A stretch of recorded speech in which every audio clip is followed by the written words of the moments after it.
Welcome to Recrutes Draftcast. I am doing a special edition on my favorite draft prospect, my dark horse prospect, Daniil Prokhorov.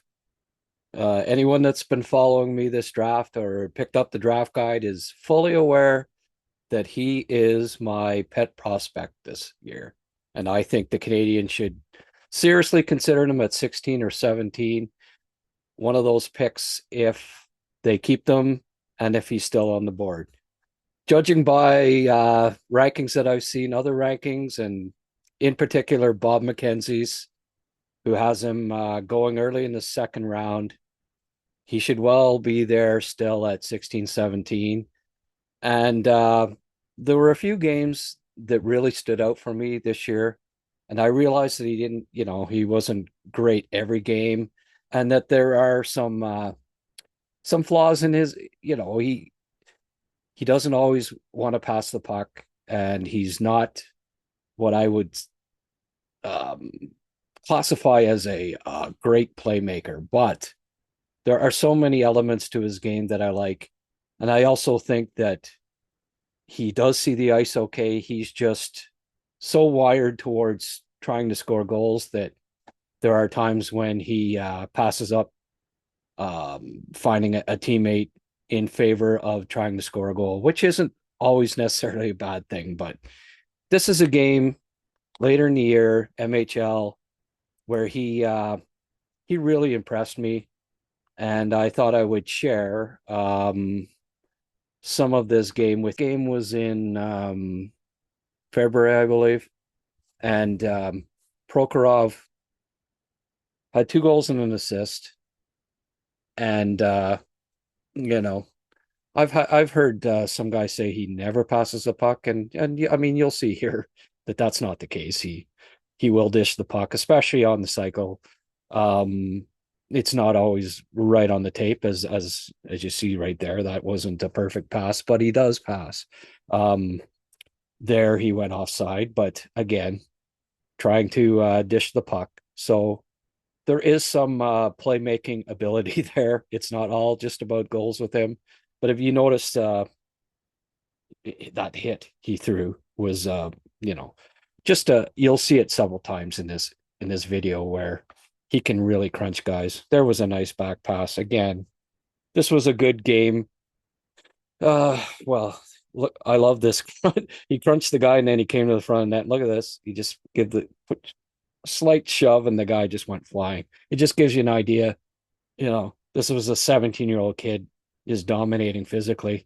Here he did the his classic wraparound, and the puck came back to him and he scored. There's another big hit, but as you can see, he can be a physical force out there.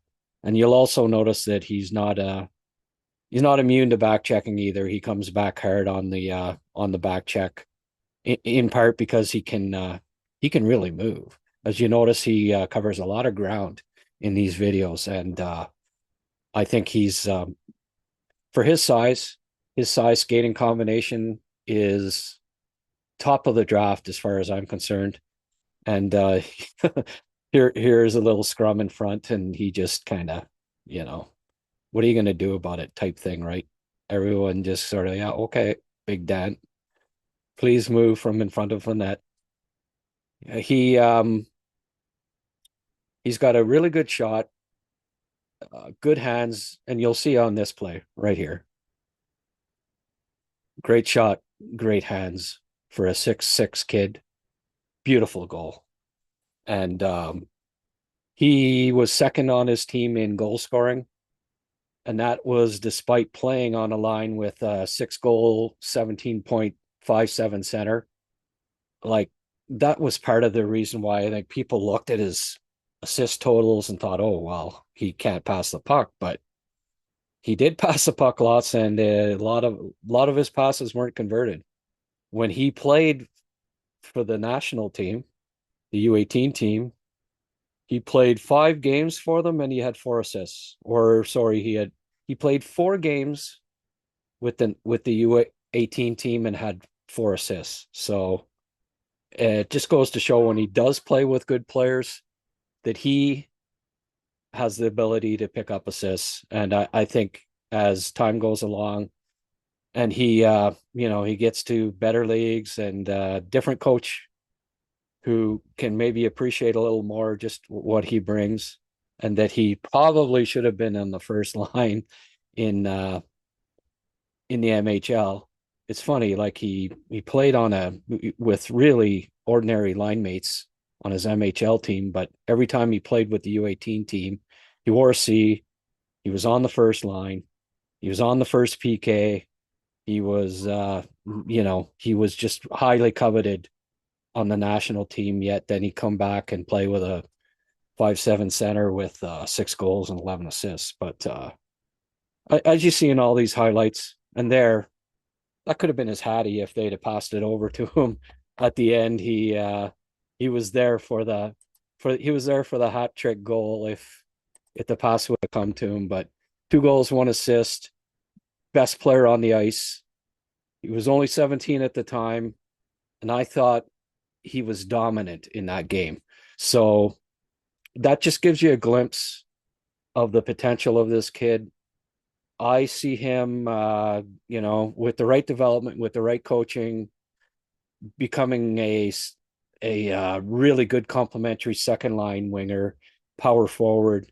They can chip in 20 to 35 goals a year, play physical style, help you defensively because of his size and his back checking and skating. I think there's a lot there, and that he's one of the underappreciated players in this draft class. Perhaps because they look at his stats and say, well, he only had 7 assists on the year, but I think a lot of it was due to circumstance, and that it doesn't really truly tell you the whole story because he wasn't on a good line, and whenever he did play with good players, he was more willing to pass the puck, perhaps because he knew that there might be some finishing going on, and he also picked up assists. So that's my big draft dark horse for the 2025 draft, and I think he's going to be a good one. And I if he's there for the Canadians at 16, 17, I don't know if they're going to consider him. I really don't. But they have a need for another big guy in the top 9 who I think can ultimately play in the top 6. And at 16, 17, he might be a very attractive option for the Canadians. Have a good day.